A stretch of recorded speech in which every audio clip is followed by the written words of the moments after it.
এই মুহূর্তের সর্বশেষ আপডেট নিউজ নিয়ে আপনাদের সামনে হাজির হলাম। এখন শুনবেন সংবাদ শিরোনাম। ইসলামী ব্যাংক ধ্বংসের পর ৮ দিন হাসপাতালের লাইসেন্স বাতিল। জামাত ধ্বংসের মহড়া চালাচ্ছে বিএনপি। কেন চুপ জামাত? আরও জানাবো, ৪১ লাখ পরিবার পাবে ফ্যামিলি কার্ড, বাড়বে বিভিন্ন ভাতা। আপনারা দেখছেন লাইভ নিউজ বাংলা। এতক্ষণ দেখছিলেন সংবাদ শিরোনাম, এখন দেখুন বিস্তারিত। ঠিক সকাল ৮টা, মগবাজারের ৮ দিন হাসপাতালের সামনের রাস্তাটা খুব অল্প সময়ের জন্যই হয়তো স্বাভাবিক ছিল। সাধারণ যানজট, দোকানপাট খুলছে, রিকশা ছুটছে, সবকিছুই চলছিল নিজের মতো। কিন্তু হঠাৎ এক অদৃশ্য সংকেতেই যেন পুরো পরিবেশ বদলে গেল। আকস্মিকভাবে সাইরেনের আওয়াজে এলাকা কেঁপে উঠল। একের পর এক পুলিশ আর র্যাবের গাড়ি এসে দাঁড়িয়ে গেল হাসপাতালের সামনে। মিনিট ৫-১ও লাগেনি, পুরো হাসপাতাল ঘিরে রেখেছে সশস্ত্র বাহিনীর দল। হাসপাতালের ভেতরে তাদের ঢোকার ভঙ্গিতে আপনি বুঝতেই পারবেন ওদের মুড একেবারে অ্যাকশন ফিল্মের মতো। বাইরে থেকে কেউ দেখলে ভাবত বুঝি কোনো সন্ত্রাসবাদী অপারেশন চলছে। আতঙ্ক ছড়িয়ে পড়ল সবার মুখে মুখে। এইটুকু দেখে কেউ কি সহজে বুঝতে পারবে ওরা শুধু হাসপাতালের লাইসেন্স বাতিলের ফর্ম্যালিটি স্বার্থে এসেছে? না, দৃশ্যটা তার অনেক বাইরে গিয়ে যায়। এ যেন দখলদারির নগ্ন পরাকাষ্ঠা। ৮ দিন হাসপাতাল একটা নাম গোটা বাংলাদেশ চেনে। হাজারো রোগীর শেষ আশ্রয় ছিল এটা। আজ সেই প্রতিষ্ঠানের লাইসেন্স উঠিয়ে নেওয়ার ঘোষণার পরপরই গোটা এলাকায় নেমে আসে অবিশ্বাস আর আতঙ্কের ছায়া। পুরো দেশবাসী হতবাক। কেউ ভাবেনি এভাবে এক মুহূর্তে সরকারি বাহিনী নামিয়ে এত বড় কিছু জোর করে ঘটিয়ে দেওয়া সম্ভব। আর ভুল করবেন না, এটা কোনো বিচ্ছিন্ন ঘটনা নয়, বরং সাম্প্রতিককালের ক্ষমতা রাজনীতির এক গভীর চাল এমনভাবে আজ দেশের সামনে এসেছে যাতে বোঝা যায় এখানে নাটকের দৃশ্যপট অনেক আগেই আঁকা হয়েছিল। ২৪শে জুলাই ছাত্র আন্দোলনের রক্ত ঝরার দিন, মানুষের আশাভঙ্গ, নির্লজ্জ বিশ্বাসঘাতকতা, এসবের পরই এবার ইসলামী ব্যাংককে সেই চিহ্নিত গোষ্ঠীর হাতে ছেড়ে দেওয়া হয়েছিল। সে ধাক্কা সামলাতেই না আজ আবার অদৃশ্য ছায়া রাজনীতির তৃতীয় ধাক্কা হিসেবে এবার আঘাত পড়ল দেশের অন্যতম মানবিক চিকিৎসা প্রতিষ্ঠান ৮ দিনের ওপর। তবে আসল ট্র্যাজেডি আরও খানিকটা পেছনে যেতেই বোঝা যায়। কিছুদিন আগেই এই হাসপাতালের পোস্ট অপারেশন ওয়ার্ডে এসি খারাপ হয়ে গেলে অক্সিজেনের ঘাটতিতে ৬টা শিশুর মৃত্যু হয়। ঘটনা মর্মান্তিক, বলার অপেক্ষা রাখে না। এখানে হাসপাতাল কর্তৃপক্ষেরও অবহেলা ছিল, এটা কেউ অস্বীকার করে না। ঘটনা প্রকাশে আসার পর সুপ্রিম কোর্টের অভিজ্ঞ আইনজীবী শিশির মনির এবং আরও কিছু মানুষের চেষ্টায় ভুক্তভোগী পরিবারগুলো আর হাসপাতাল মিলে একটা মানবিক সমঝোতায় পৌঁছে যায়। প্রত্যেক পরিবারকে সঙ্গে সঙ্গে ৮০ লক্ষ টাকা ক্ষতিপূরণ, আজীবন ফ্রি চিকিৎসাসহ চাকরির প্রতিশ্রুতি সবকিছু লিখিতভাবে মেনে নেয় হাসপাতাল। এমনকি সংবাদ সম্মেলন পর্যন্ত ডেকে ক্ষতিগ্রস্ত পরিবারগুলো নিজেরাই জানায় ওরা হাসপাতাল কর্তৃপক্ষের আইনি আর আর্থিক ব্যবস্থায় সন্তুষ্ট। তারা না চায় হাসপাতালে তালা পড়ুক, না চায় আর ৫ জন গরিবের নির্ভরতার শেষ ঠিকানাটাও হারিয়ে যাক। এত হলো এর পরেও সরকারের এমন দানবীয় পদক্ষেপ, পুরো রাষ্ট্রযন্ত্রকে নামিয়ে এক হাসপাতাল বন্ধ করে দেওয়ার তাড়না দেখে কার না সন্দেহ হবে? কি এজেন্ডা বাস্তবায়িত হচ্ছে? আপনাকে সরাসরি বলতে হলে, ধরুন গ্রামের একজন গরিবের ডাক্তার, কোনোদিন তার অ্যাসিস্ট্যান্টের ভুলে একটা বড় ক্ষতি হয়ে গেল। ডাক্তারের দোষ সে স্বীকারও করল, পরিবারটিকে সান্ত্বনা এমনকি ক্ষতিপূরণও দিল, পরিবারও মাফ করে দিল। এখানেই তো কাহিনী শেষ হবার কথা। কিন্তু গ্রামের সেই জমিদার যে বহুদিন ধরেই ডাক্তারের জন্য নিজের স্বার্থে ফাঁকি দিয়ে যেতে পারছে না, সেই জমিদার গাজোয়ারি দিয়ে লোক নিয়ে এসে ডাক্তারের ঘর ভেঙে দিল। এই এক চেনা গল্প।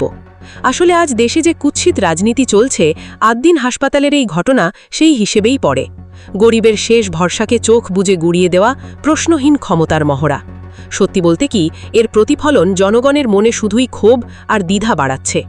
সরকার হয়তো কাগজে কলমে একটা শাস্তি দেখালো, কিন্তু বাস্তবে যে হাজারো দরিদ্র মানুষের জীবনকে অন্ধকারে ঠেলে দিল, সেটা কিভাবে মাপা যায়? এই প্রশ্নের উত্তর আমরা এখনও ঠিক পাইনি। আজ ৮ দিন হাসপাতালের সঙ্গে দেখা যাচ্ছে ঠিক আগেরকার দিনের সেই অবিচার, যেমন ছিল জমিদারি শোষণ। দেশের সব বড় বড় প্রাইভেট হাসপাতাল যেখানে দিব্যি সাধারণ মানুষের টাকায় চুরি করছে, যেখানে রোগী আর তাদের পরিবার কেউই রেহাই পাচ্ছে না, সেখানে সরকারের কোনো কঠোর নজরদারি নেই। লোকেরা হাই কস্টের নাম করে লক্ষ লক্ষ টাকা দিয়ে দেয়। হাসপাতালও আশ্চর্য নিষ্ঠুরতায় লাশ পর্যন্ত আটকে রাখে, তাও কোনো অভিযান নেই। অথচ ঠিক এই আদ্দিন হাসপাতাল, যারা নিজেরা এ পর্যন্ত লাখ লাখ দরিদ্র রোগীকে একেবারে বিনা পয়সায় বা তুলনামূলক কম দামে চিকিৎসা দিয়েছে, তাদের লাইসেন্স বাতিল করতে সরকার উঠে পড়ে লেগেছে। আদ্দিন হাসপাতালের বিষয়টি একেবারে স্পষ্ট। দেশের অন্য কোনো হাসপাতালের সঙ্গে তুলনা হয় না।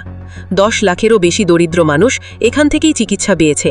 বাকি হাসপাতালগুলো যেখানে 3 গুণ 4 গুণ বেশি টাকা নেয়। আন্তর্জাতিক মানের সেবা এরা দেয়। আর এই ফাউন্ডেশনের হাত ধরে দেশের 3 লাখেরও বেশি শিশুর নিরাপদ ডেলিভারি হয়েছে। এমন হাসপাতালের ওপরে সরকারের এমন দমনপীড়ন কোনোভাবেই স্বাভাবিক প্রশাসনিক সিদ্ধান্ত বলে মনে হয় না। পুরো ব্যাপারটাই আসলে একটা চক্রান্ত। বড় বড় কর্পোরেট হাসপাতাল সিন্ডিকেট আর সরকারের ভেতরে লুকিয়ে থাকা জামাত বিদ্বেষী মহল মিলেমিশে কাজটা করেছে। আজকের আদ্দিন আসলে সেই ষড়যন্ত্রের শিকার। রাজনৈতিক বিশ্লেষকরাও বেশ জোর দিয়ে বলছেন, বিএনপি সরকার মাঠের রাজনীতিতে জামাতকে মোকাবিলা করতে পারেনি। তারা ব্যর্থ হয়ে মরিয়া হয়ে উঠেছে জামাত সমর্থিত বা জামাত নির্মিত এই বিশাল সামাজিক আর অর্থনৈতিক নেটওয়ার্ক চিরতরে ধ্বংস করতে। পুরো অপারেশন আসলে চলছে কোনো বাস্তবতা বিমুখ, সীমিত জ্ঞানী কিছু পরামর্শকের হাতে, যাদের কল্পনাতে বাস্তবতার ছিটে ফোঁটা নেই। আর মজার কথা কি জানেন, সরকার যখন একটার পর একটা স্বৈরতান্ত্রিক সিদ্ধান্ত নেয়, তখন জামাতের নেতারা কেবল প্রেস কনফারেন্সে বিবৃতি দেন, আমরা তীব্র নিন্দা জানাচ্ছি। বাইরে যেন আগুন, ভেতরে গলা ছেড়ে শুধু বুলি। মাঠে তারা নেই, এটাই তাদের সবচেয়ে বড় দুর্বলতা। মুখে মধুর কথা শুনে এখনও ঘুম ভাঙছে না জামাতের। এতদিন ইসলামী ব্যাংকের চ্যাপ্টার শেষ হয়েছে, আজ আদ্দিন হাসপাতাল বন্ধ। কাল ইবনে সিনা মেডিকেল কলেজ হাসপাতালও টার্গেট হবে। তারপর একে একে মানারাত ইউনিভার্সিটি, অন্যান্য কোচিং সেন্টার সব শেষ হয়ে যাবে। এখানেই শেষ না, আগামী দিনে শিবিরের কোনো কর্মী ভাবতেই পারবেন না সম্মানজনক চাকরি বা ব্যবসার কথা। সরকারি চাকরি থাক, বস্তুত ভাতাও জুটবে না কারণ ভাগ্যে। অনেকেই হয়তো ভেবেছিলেন হয়তো সরকারের 5 বছর লাগবে এই ধ্বংসযজ্ঞে, কিন্তু বাস্তবতা হলো এদের গতি দেখেই স্পষ্ট বোঝা যায় 2 বছরের মধ্যেই জামাত শিবিরকে সমাজের একেবারে কোনায় ঠেলে দেওয়া হবে। প্রতিটা কর্মী সমর্থকের জীবন হয়তো নরক করে তোলার চেষ্টাই করা হবে। আর এমপিদের কি অবস্থা? সংসদে বিরোধী দল যখন বলে চলুন সবাই মিলে দেশের জন্য কাজ করি, জামাতের এমপিরা খুশিতে যেন আটখানা। 1 সেকেন্ডে শান্ত আর নমনীয় হয়ে যান। এই মানসিক দুর্বলতা, আত্মতুষ্টি আর নেতিবাচক পরিবর্তনের গন্ধ যখন চারিদিকে, তখনও তারা বাস্তবতা বুঝতে চান না। জামাতের উচিত এখনই ঝিমুনো ছেড়ে জীবন মৃত্যুর এই বাস্তবতাকে স্বীকার করা। বিএনপির সাথে কৌশলগত রাজনীতি করতে হলে সংসদের মিষ্টি কথা, বিবৃতির রাজনীতি ছেড়ে বাস্তব মাঠে নামতে হবে।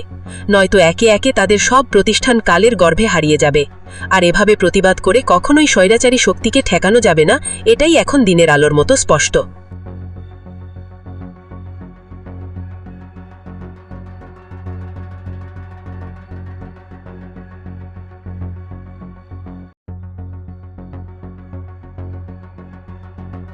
সবার আগে সর্বশেষ আপডেট নিউজ দেখতে সাবস্ক্রাইব করে আমাদের চ্যানেলের সাথেই থাকুন। আমাদের নিউজ ভালো লাগলে লাইক, কমেন্টস ও শেয়ার করুন। ধন্যবাদ সকলকে।